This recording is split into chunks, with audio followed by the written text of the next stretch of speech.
United Arab Emirates के farmer ambassador Hussain Hasan Mirza ने कहा है और उन्होंने एक स्ट्राइकिंग स्टेटमेंट दिया है कि उनका ये कहना है कि अगर नरेंद्र मोदी ईरान और इसराइल के लीडर्स को सिर्फ एक फोन कॉल कर दें तो शायद ये जंग रुक सकती है। यानी कि प्रधानमंत्री मोदी की इस पूरे कॉन्फ्लिक्ट के बीच में पीस मेकर की भूमिका को लेकर इन्होंने ये बात कही। सॉरी, ईरान इजराइल वॉर जो है उसके ऊपर भारत ने भी स्टेटमेंट जारी कर दी है और जयशंकर साहब कह रहे हैं कि हमने 3 जो हैं वो शिप्स को जो है वो पनाह दी है और बाकी कंडेम वगैरह उन्होंने कोई नहीं किया। और दूसरे नंबर पे मोदी साहब तो बोले ही नहीं है कुछ। तो हमारी आवाम जो है वो घबराई हुई है और उसकी रीजन ये है कि बताया ये जा रहा है कि जो जंग या लड़ाई चल रही है ईरान और इजराइल अमेरिका की, उसकी वजह से अब पाकिस्तान में जो फ्यूल वगैरह जहां से भी हम लेते हैं वो नहीं आ पा रहा, सिर्फ 14 डेज का रह गया, इस किस्म की बातें की जा रही है। लेकिन आप लोगों को तो सर रशिया से ऑयल लेने की परमिशन जो है वो ट्रंप ने दे दी। अमेरिका कह रहा है कि नहीं, हम सब चीजें अपनी खुद कर लेंगे क्योंकि हम एक और चाइना तैयार नहीं करना चाहते। लिहाजा जैसे कि इंडिया है तो हम अगर इंडिया को वही फैसिलिटी देंगे तो 40 साल पहले हमने चाइना को दी थी, तो एक और चाइना तैयार हो जाएगा। और जो मिर्जा है उनके मुताबिक मोदी जी की जो डिप्लोमेटिक क्रेडिबिलिटी है, चाहे मिडिल ईस्ट की बात करें यानी कि वेस्ट एशिया, जो हमारा वेस्ट एशिया है वो काफी स्ट्रांग है। गल्फ कंट्रीज से लेकर जो रीजनल पब्लिक और जो बिजनेस कम्युनिटीज हैं उन तक उनकी बात बहुत सीरियसली सुनी जाती है। तो ये स्टेटमेंट तब आया है जब ईरान यूएस इजराइल जो कॉन्फ्लिक्ट है वो रैपिडली एस्केलेट हो रहा है। सुनने में आ रहा है कि अमेरिका भी जंग बंद कर रहा है जी, बल्कि बंद हो गई है अभी। वो उन्होंने CBS न्यूज से बात भी की है। What do you make of that doctor साहब? बगैर कोई मकसद हासिल किए मर्जी का बंदा, वो तो कहते थे कंप्लीट सरेंडर करना है, तो ये क्या हुआ है? जय हिंद साथियों, UAE के एम्बेसडर ने ये कहा है कि अगर भारत चाहे तो ईरान का जो युद्ध है इस समय वो रुकवा सकता है। और साथियों उन्होंने ये इस विश्वास के साथ कहा है कि अगर PM मोदी चाहे तो ये डेफिनेटली हो सकता है। और साथियों अब हम ये देखते हैं कि ऐसा क्यों दुनिया ये मानती है कि जब किसी भी देश दूसरे देश में युद्ध हो जाता है तो उनकी निगाहें भारत की तरफ चला जाता है कि भारत चाहे तो इनके बीच में शांति स्थापित करवा सकता है। क्योंकि साथियों भारत हमेशा से ही अपनी पॉलिसी शांति के पक्ष में रखता है। और आज PM मोदी दुनिया के सबसे फेमस नेता में से एक हैं, जो दुनिया के दूसरे देश में जाते हैं, विजिट करते हैं, तो उनका काफ़ी सम्मान किया जाता है। और आज जो छवि इन्होंने बनवाई है कि जब भी हम देखते हैं कि किसी दूसरे देश में युद्ध होता है तो वहाँ पर अगर भारतीय फंसे हैं और जब भारतीयों को लाने के लिए कोई विमान जाता है तो वहाँ कुछ देर के लिए युद्ध रुक जाता है। तो ये साथियों भारत की विदेश नीति को दिखाता है और इसी कारण आज जो है भारत के लिए ऐसे शब्द कहे जा रहे हैं। फरवरी के एंड से शुरू हुआ और अब जो मिलिट्री कॉन्फ्रंट्रेशन है पूरे ही रीजन में ये फैल चुकी है और पूरा रीजन इससे हिला हुआ है। मिसाइल को हम देख रहे हैं कि जहां पर हर तरफ मिसाइल गल्फ कंट्रीज में पहुंच चुके हैं और ऑयल प्राइस जो है वो आसमान छू रहा है। ग्लोबल मार्केट पर इसका पूरा प्रेशर बढ़ रहा है। हर तरफ हम देख रहे हैं कि अनसर्टेनिटी और लोगों के बीच में बहुत ज्यादा एक डर का माहौल बना हुआ है। उनको लग रहा है कि एक भयावह स्थिति हो सकती है। तो अब इस पूरे स्टेटमेंट को लेकर सवाल के प्रधानमंत्री मोदी की जो भूमिका को लेकर कहा है, क्या प्रधानमंत्री मोदी ऐसा करेंगे और इस पूरे महायुद्ध में शांति स्थापित लाने में अपनी भूमिका निभाएंगे? तो इस पर बहस या इस आज की जो चर्चा इसी पर रहेगी और इस पर बात करने के लिए मेरे साथ मौजूद है उमेश जी। उमेश जी स्वागत है आपका। जय हिंद, नमस्कार। जय सिया राम अंबर जी।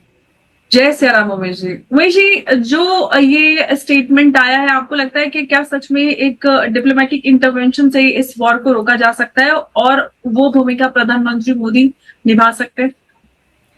देखिए अंबर जी, सबसे बड़ी बात है कि मोदी जी का जो स्टेचर है internationally, he is the most trusted leader in the entire world.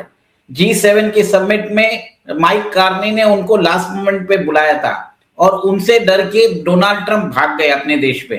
अब ये देखिए कि उनका पर्सनली कोई सामना नहीं कर सकता। अगर आपने अच्छे रिलेशंस बना के रखे हैं और आप मोदी जी ने हमेशा जो है इंटरनेशनली उन्होंने सबको एक ही चीज बोला है कि सबका साथ सबका विकास। हमारा जो दुश्मन प्रदेश है, दुश्मन देश है टर्की, जब वहां पर भी अर्थक्वेक आया था, द फर्स्ट कंट्री जिसने रेस्पॉन्ड किया नेचुरल क्राइसिस में वो भारत था। और ऑपरेशन सिंदूर में भी हमने पाकिस्तान को छोड़ दिया था। जब इंटरनेशनली लोगों ने बोला था कि आप इनको छोड़ दीजिए, तो हमने उनको छोड़ दिया था। आप सोचिए कि उन्होंने दिल्ली की तरफ एक मिसाइल उन्होंने पाकिस्तान ने दागी थी, जिसको हमने सिरसा में इंटरसेप्ट कर लिया था। भारत ने पाकिस्तान के एयर डिफेंस सिस्टम को कंप्लीटली खत्म कर दिया था। उनके एयर बेसेस थे वो उनके उसको भी नेस्ता नाबूद कर दिया था, कंप्लीटली डिस्ट्रॉयड। तो देखिए, जयशंकर को रहने दे, मतलब हर रोज ये साबित कर रहे हैं कि India is becoming less and less relevant. इतनी उनकी बेकार वो तकरीर थी, स्पीच। ना तो मोदी की विजिट जो एक दिन पहले थी जंग से पहले, ना मोदी ने जो वहां खड़े रह के कहा कि with full conviction I say that I stand with Israel, वो सब कहाँ गया? ऐसा जैसा कि लाइक मोदी है ही नहीं दुनिया में, इस तरह का था वो बयान। और इसलिए सवाल जवाब नहीं लिया उन्होंने ऑपोजिशन से। दूसरी चीज ये है कि मतलब वो जो ब्यूरोक्रेट होता है ना, बाबू जो होता है कि करना क्या है कल, अरे इंडियंस जो फंसे हुए उनको लेकर आ जाओ, फिर हमारी जो तेल का जो नुकसान होगा उस पर हम देखेंगे, और फिर हमारे जो इन्वेस्टमेंट है क्या वो रुक जाएंगे, हमारा इतना ट्रेड है क्या वो रुक जाएगा। बस उससे ज्यादा कुछ बात ही नहीं की उन्होंने। ना तो उन्होंने वो आयरिस, क्या नाम है उसका, जो शिप मारा गया, डुबा दिया गया है अमेरिका ने, आयरिस दाना, उसका नाम याद नहीं आ रहा मुझे, वो उसकी बात भी नहीं आई। और दूसरी चीज ये आई कि नहीं, और ये जो मोदी का जो स्पीच था कि वी स्टैंड विद इजराइल, और उससे जो डिबेट्स हो रहे हैं इंडिया में, क्या इंडिया हैज चोजन साइड्स वगैरह, उसका कोई चीज नहीं। खमेनी के मरने के 5 दिन तक खामोश बैठे रहे ये लोग, और कोई स्पेसिफिकली इस स्टेटमेंट में भी कुछ कॉन्डेमनेशन उन्होंने एक भी चीज नहीं की इजराइल की या किसी की। So in that sense I think it is like a फुस हो गए, वो पंक्चर हो जाता ना टायर, वैसा लग रहा है मुझे। इंडिया की फॉरेन पॉलिसी बिल्कुल ही फुस हो गई है। So it's, I don't think we should take them seriously also. और इतना ही नहीं साथियों, अब जब से हम देख रहे हैं कि फरवरी से ईरान युद्ध में फंसा हुआ है इजराइल और अमेरिका के साथ, तो भारत जो है साथियों अपनी नीति स्पष्ट कर चुका है कि वो इस युद्ध में अमेरिका और इजराइल के जो ये अटैक कर रहे हैं ईरान पर और आम नागरिक उनके मर रहे हैं, तो साथियों भारत इस बात में उनके साथ बिल्कुल नहीं है। और अगर ईरान किसी चीज़ पर अगर मदद मांगता है, वो अपने शिप हो, वो अगर भारत के तटीय क्षेत्र में लगाना चाहता है, तो ठीक है, भारत साथियों इसमें ईरान की मदद भी करता है। यानी कि साथियों भारत अपनी नीति स्पष्ट करता जा रहा है। चाहे वो अमेरिका हो, वो भी समझ रहा है कि पीएम मोदी जो है वो जो इस समय अपनी विदेश नीति को स्वतंत्र रख रहे हैं, वो अमेरिका से ज़्यादा प्रभावित होने की कोशिश नहीं कर रहे हैं। हालांकि साथियों अमेरिका किसी भी तरीके से यह चाहता है कि भारत उनके प्रभाव में आ जाए। जहां भारत के विषय में उन्हें कुछ नहीं भी बोलना होता है, वहां भी वो बोल जाते हैं। जैसे कि उन्होंने बोला था कि हम भारत को परमिशन दे रहे हैं रशिया से तेल खरीदने की। अब बताओ साथियों, ये कोई एक देश को दूसरा देश आदेश दे सकता है क्या? तो ऐसी बातें जो साथियों अमेरिका के जो लोग जब बोलते हैं तो एकदम विश्वास नहीं होता कि वो सोचते क्या है, दुनिया के बाकी देश के बारे में क्या समझते हैं। लेकिन भारत साथियों सबको इक्वल मानकर चलता है और एक स्वतंत्र देश की इज्जत करता है।